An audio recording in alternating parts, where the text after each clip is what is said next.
Un toc d'esprai i aquesta etapa queda marcada com a propietat de l'Ajuntament de l'Escala. Al cap d'una estona, l'ADN artificial que s'hi ha impregnat queda totalment transparent a la vista. A partir d'aquí, si algú la roba, la policia la pot identificar amb un microscopi i una llum ultraviolada amb què es veu la marca que correspon al consistori escalenc. Des d'avui es començaran a marcar elements susceptibles de robatori, com tapes de clavegueram, embornals o baranes, com la del passeig marítim. La informació es concentra en una base de dades accessible tant des de la policia local, policia autonòmica o qualsevol altra autoritat policial per identificar la procedència dels objectes que es puguin requisar.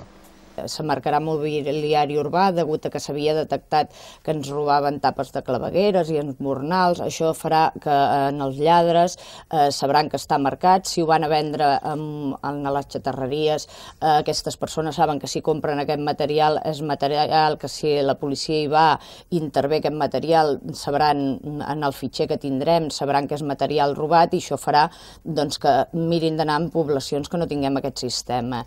És un marcatge que dura 25 anys, o sigui, pot estar a l'exterior, si ho cremen sempre queda la marca perquè va amb uns microchips i tindrà, hi ha un fitxer que cada pot és personalitzat i se sap de qui és.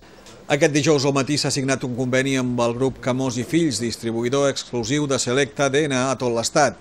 L'Ajuntament de l'Escala és dels primers en fer aquest marcatge, que ja han aprovat també Llançà, Figueres, la Jonquera, Castelló d'Empúries i Olot. L'empresa s'encarrega de dotar gratuïtament la policia local de tot l'equipament necessari per tal de poder seguir el rastre dels objectes marcats. Inicialment es compraran aerosols del Selecta DNA Trace per marcar cap un miler d'objectes per a un període de 25 anys.